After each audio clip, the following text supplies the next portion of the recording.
সামনে টি-20 বিশ্বকাপ, তার আগে জিম্বাবুয়ের বিপক্ষে 5 ম্যাচের সিরিজ বাংলাদেশের জন্য প্রস্তুতির মঞ্চ। প্রতিপক্ষ বিচারে কম্বিনেশন ঠিক করতে দল নিয়ে পরীক্ষা নিরীক্ষা হওয়াটা স্বাভাবিক। সিরিজ পূর্ববর্তী সংবাদ সম্মেলনে অধিনায়ক নাজমুল হোসেন শান্ত বিষয়টিকে একদম এড়িয়ে যাননি, যদিও তার কাছে প্রথম প্রাধান্য সিরিজ জয়। প্রথমত ক্যাপ্টেন হিসেবে সিরিজটা জিততে চাই, এটা হলো প্রথম টার্গেট।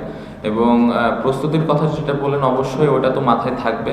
প্রস্তুতি নিতে গিয়ে যে আমরা খেলাটা হালকাভাবে নিব বা অনেক এক্সপেরিমেন্ট করতে যাব তাও না, কারণ এক্সপেরিমেন্ট করার প্রয়োজন হবে না এই কারণে যে 15টা প্লেয়ার এখানে আছে সবাই ক্যাপাবল ওই টিমকে হারানোর জন্য। একাধিক দেশ ইতিমধ্যে বিশ্বকাপ স্কোয়াড ঘোষণা করেছে।